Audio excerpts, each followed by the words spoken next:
दोस्तों, मेरा नाम है कुमकुम बिनवाल। राजनीति में ना परसेप्शन बहुत ज्यादा मायने रखता है। जैसे मैं आपको उदाहरण दूं, प्रधानमंत्री मोदी के विदेश दौरे को लेकर या विदेश से कोई रिपोर्ट उनकी तारीफ को लेकर आ जाए या कोई नेता उनकी तारीफ कर दे, तो उसको टीवी में कैसे बढ़ा चढ़ा कर पेश किया जाता है, इस परसेप्शन को बनाने के लिए कि देखिए मोदी जी का दुनिया भर में डंका बज गया है ना, मोदी जी को दुनिया भर में कितनी एक्सेप्टेंस मिल रही है, तो विश्व गुरु बन गए मोदी जी। तो ये होता है परसेप्शन का खेल। इसीलिए देखिए कोई भी नेता अपने परसेप्शन को लेकर बहुत ज्यादा सीरियस होता है। वो चाहता है कि जनता के बीच क्या मैसेज बने, उसे लेकर क्या इमेज बने, वो बहुत ध्यान रखता है इस बात का। लेकिन मध्य प्रदेश से ये तस्वीर जो आई है ना, वो बीजेपी के लिए अच्छा परसेप्शन नहीं बना रही है। ये तस्वीर क्या है, उस तस्वीर को लेकर क्यों कहा जा रहा है कि मोदी जी ने भरे मंच से मध्य प्रदेश के मुख्यमंत्री शिवराज सिंह चौहान की बेइज्जती कर दी, उन्हें इग्नोर कर दिया, ये मैं आगे आपको बताऊंगी। लेकिन सबसे पहले आप लोगों का बहुत बहुत थैंक यू, जिस तरह का प्यार आप मुझे दे रहे हैं और लगातार सब्सक्राइबर्स बढ़ रहे हैं। बस ऐसे ही अपना प्यार मुझ पर बनाए रखिए। न केवल चैनल को सब्सक्राइब कीजिए, बल्कि वो तमाम लोग जो कि फ्री जर्नलिज्म को सपोर्ट करते हैं उनसे भी कहें कि मेरे चैनल को लिंक्स को शेयर करें। अब आते हैं खबर पर। हुआ ये दोस्तों कि मध्य प्रदेश में मंच पर प्रधानमंत्री नरेंद्र मोदी, जेपी नड्डा और शिवराज सिंह चौहान मौजूद थे।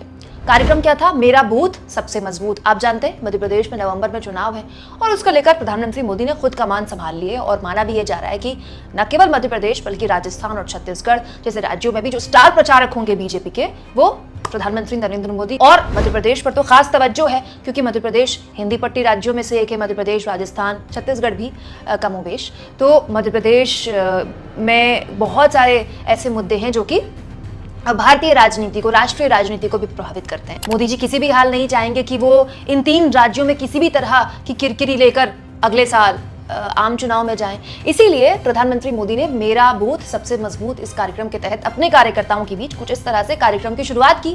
और आप जानते हैं हमारे यहाँ रीत है, कोई कार्यक्रम की शुरुआत की जाती है तो कुछ इस तरह से दीप प्रज्वलित किए जाते हैं। तो प्रधानमंत्री मोदी ने सबसे पहले दीप प्रज्वलित किए, उसके बाद जेपी नड्डा वहां पर आए। जेपी नड्डा को उन्होंने एक तरह से कमान सौंपी और जैसे ही उसके बाद मुख्यमंत्री शिवराज सिंह चौहान आए, प्रधानमंत्री मोदी ने पीठ कर ली। और उसके बाद की वीडियो ये जो शेयर की जा रही है, तमाम कांग्रेस नेताओं द्वारा शेयर की जा रही है। हालांकि मैं लगातार कह रही हूं कि ये जो वीडियो है ये एडिटेड वीडियो है। एग्जैक्टली स्टेज में क्या हुआ उसके लिए आप इस वीडियो पर भरोसा नहीं कर सकते।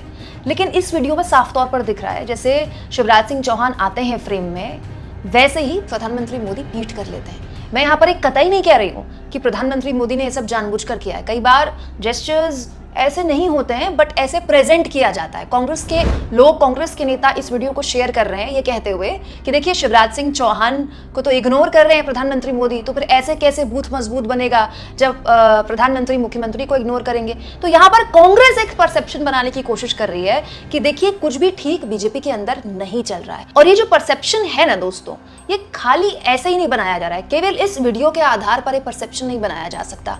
आप पिछले दिनों देख लीजिए, जिस तरह की खबरें मध्य प्रदेश से आ रही हैं वो किसी भी हाल में बीजेपी को खुश करने वाली तो नहीं है। लगातार सिंधिया गुट को लेकर ज्योतिरादित्य सिंधिया जब से कांग्रेस छोड़कर बीजेपी में आए हैं, उन्होंने अपनी सरकार गिराकर सरकार तो बना ली मध्य प्रदेश की, लेकिन उसके आफ्टर इफेक्ट्स अब दिखाई दे रहे हैं बीजेपी को, क्योंकि एक पूरा का पूरा धड़ा ज्योतिरादित्य सिंधिया का अलग थलग पड़ गया है और सिंधिया भी इसको लेकर नाराज हैं। केंद्र में मंत्री तो वो बन गए, उनके आए हुए विधायकों को कैसे भी करके अकोमोडेट भी कर दिया गया, लेकिन अब टिकट वितरण में उनकी कितनी चलेगी? पहले की तरह कांग्रेस में तो हाल ये था कि सिंधिया के इलाके में किसी की हिम्मत नहीं होती थी कि उनसे पूछे बिना टिकट फाइनल कर दे। क्या उस हद तक सिंधिया की अब चलेगी बीजेपी में? तो ऐसे बहुत सारे सवाल हैं जिसको लेकर सिंधिया भी बहुत ज्यादा, उनके समर्थक भी बहुत ज्यादा परेशान है।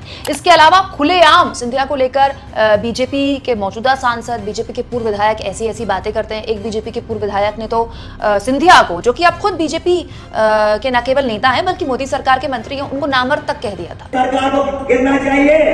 वही ज्योतिराज सिंधिया जो नामक जो कांग्रेस का नेता था उस समय, उसको भगवान सद्बुद्धि दे। दोस्तों, इसके अलावा परसेप्शन एक और चीज ने बिगाड़ा है बीजेपी का। एबीपी न्यूज सी वोटर का ये सर्वे, जिसमें साफ तौर पर बीजेपी और कांग्रेस के बीच मध्य प्रदेश में जो सीटों का अंतर है वो ज्यादा नहीं दिखाया गया है। इवन जो वोट परसेंट का अंतर है वो तो बराबर ही दिखाया गया, मतलब जितना 44% बीजेपी को मिलता दिख रहा है आने वाले चुनाव में, उतना ही कांग्रेस को मिलता दिख रहा है। और सीएम कैंडिडेट के तौर पर शिवराज और कमलनाथ के बीच का फर्क भी बस 1% का है। और गंभीर ये बात है, इसमें बड़ी सोचने वाली बात है बीजेपी के लिए कि वो शिवराज सिंह चौहान जो इतने साल से, इतने लंबे वक्त से मध्य प्रदेश के मुख्यमंत्री हैं, उनसे सिर्फ 1% दूर है वो कमलनाथ, जिन्होंने करीब करीब 18 महीने की मुश्किल से सरकार चलाई है। उसके बाद तो सिंधिया ने सरकार गिरा दी थी। तो ये जो परसेप्शन है ना मध्य प्रदेश में बीजेपी के लिए, ये अच्छा नहीं है जाहिर तौर पर। अब इस तस्वीर के बाद आपको ये तस्वीर भी नहीं भूलनी चाहिए। अभी कुछ महीने पहले की ये तस्वीर है जब मंच पर प्रधानमंत्री मोदी मौजूद थे और मुख्यमंत्री शिवराज सिंह मौजूद थे। और आप जानते हैं नेताओं का जो कार्यक्रम होता है ना दोस्तों, बहुत लंबे लंबे चलते हैं, तो भूख तो सबको लगती है, कुछ मन करता है कि भाई बहुत लंबा कार्यक्रम है, कुछ खा लिया जाए। तो बहुत सारे नेताओं की ये आदत है, मैंने भी ये सुना भी और मैंने देखा भी है। बहुत सारे नेता अपनी जेब में कुछ ड्राई फ्रूट्स रखते हैं ताकि अगर भूख लगे तो कुछ बहुत ना मिले तो हम कुछ खा लें, बॉडी को कुछ न्यूट्रिशन मिल जाए और थोड़ी देर के लिए भूख शांत हो जाए। बहुत सारे लोग ये करते हैं। तो नेताओं का कार्यक्रम बहुत हेक्टिक होता है, कई बार घंटों घंटों कोई कार्यक्रम में लग जाते हैं, तो नेता भी ये लोग करते हैं। तो देखिए मंच पे मुख्यमंत्री शिवराज सिंह चौहान मौजूद थे, प्रधानमंत्री मोदी मौजूद थे और शिवराज सिंह चौहान कुछ इस तरह से साइड में चेहरा करते हैं और अपनी जेब से कुछ निकालते हैं। जैसे ही अपने मुंह में डालते हैं, प्रधानमंत्री मोदी उनकी तरफ देखते हैं और कुछ पूछ लेते हैं शायद उनसे, और वो एकदम उनको समझ नहीं आता किस तरह से रिएक्ट करें और फिर पीएम अपना चेहरा दूसरी तरफ कर लेते हैं। हालांकि ये भी बस कैमरे में कैप्चर हुई एक तस्वीर है, लेकिन इस तस्वीर को लेकर तब भी बहुत तमाम तरह की बातें शिवराज सिंह चौहान को लेकर यहाँ पर उठी थी। शिवराज सिंह चौहान को लेकर हाल में इस तरह की भी खबरें आई दोस्तों। खुद एमपी कांग्रेस ने खबर ट्वीट की कि देखिए संघ का आंतरिक सर्वे कहता है कि 100 सीटें भी बहुत मुश्किल हैं बीजेपी को मध्य प्रदेश में मिलने। इसके अलावा दोस्तों गुजरात चुनाव जीतने के बाद तो मध्य प्रदेश को लेकर भी इस तरह की खबरें उठने लगी थी कि गुजरात में जो ट्रीटमेंट बीजेपी ने किया कि ठीक चुनाव से 6 महीने पहले पूरी की पूरी कैबिनेट ही साफ कर दी, पूरी की पूरी कैबिनेट बदल दी, मुख्यमंत्री सहित सबका चेहरा बदल दिया। कुछ इस तरह की कोशिश, कुछ इस तरह की जोर आजमाइश बीजेपी मध्य प्रदेश में भी करने वाली है। तो ये लगातार खबरें ऐसी हैं जो बीजेपी खेमे से, जाहिर तौर पर बीजेपी खेमे के लिए अच्छी नहीं है। और जब सत्ताधारी दल होते हैं और खासतौर पर ऐसे सत्ताधारी दल जो एंटी इनकम्बेंसी लगातार झेल रहे हैं, तो आपके लिए मुश्किल हो जाती है लगातार इस तरह की खबरों को डील कर पाना। अब मध्य प्रदेश में बीजेपी की दिक्कत केवल ज्योतिरादित्य सिंधिया नहीं है या सिर्फ शिवराज सिंह चौहान नहीं है। मध्य प्रदेश में बीजेपी की दिक्कत यह है कि बीजेपी के आंतरिक अंदर बहुत सारे गुट हैं।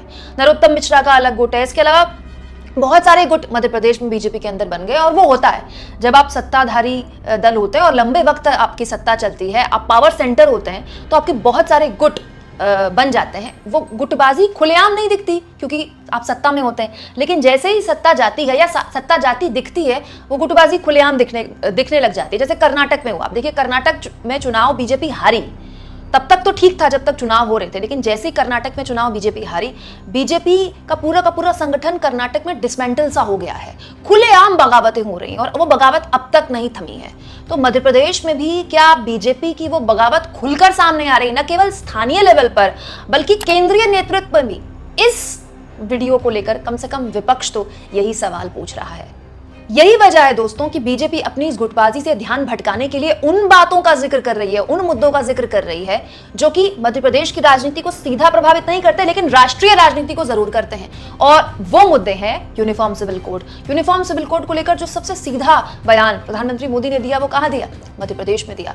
दरअसल प्रधानमंत्री मोदी यूनिफॉर्म सिविल कोड को लेकर जो टेस्टिंग द वाटर्स है ना, यानी कि जो जमीन है वो तैयार करना चाहते हैं मध्य प्रदेश से, और वो देखना चाहते हैं कि ये दाव मध्य प्रदेश में कितना चलता है। उन्हें पूरी उम्मीद भी है कि मध्य प्रदेश, क्योंकि हिंदी पट्टी राज्यों में से एक है, तो बहुत हद तक राष्ट्रीय राजनीति के मुद्दे मध्य प्रदेश को प्रभावित करते हैं। तो यूनिफॉर्म सिविल कोड जैसे मुद्दों पर बात हो, ताकि ये जो बाकी मुद्दे बीजेपी को परेशान करने वाले हैं, एंटी इनकम्बेंसी के मुद्दे, कांग्रेस लगातार भ्रष्टाचार के आरोप लगा रही है, और ठीक पे सीएम जैसे नारे जो कांग्रेस ने कर्नाटक में दिए थे, वैसे ही 50% वाले इस तरह के पोस्टर्स शिवराज सिंह चौहान के मध्य प्रदेश में भी लगा दिए गए। तो कुल जमा बात यह है कि मध्य प्रदेश में जो बीजेपी की गुटबाजी है, वो इस तस्वीर के जरिए कांग्रेस इस परसेप्शन के साथ आगे बढ़ा रही है कि देखिए ये गुटबाजी स्थानीय लेवल पर तो है ही, राष्ट्रीय लेवल पर भी है, लेकिन परसेप्शन बीजेपी क्या बनाने की कोशिश कर रही है कि ये तो मुद्दे हैं ही नहीं। मुद्दे क्या है? Uniform civil code. अब किसका परसेप्शन जनता कैसे इनकैश करती है, जनता कैसे किस परसेप्शन को हाथों हाथ लेती है, ये आने वाले कुछ महीनों में पता चल जाएगा। आप इस मुद्दे पर क्या सोचते हैं दोस्तों? कमेंट बॉक्स में जरूर लिखें।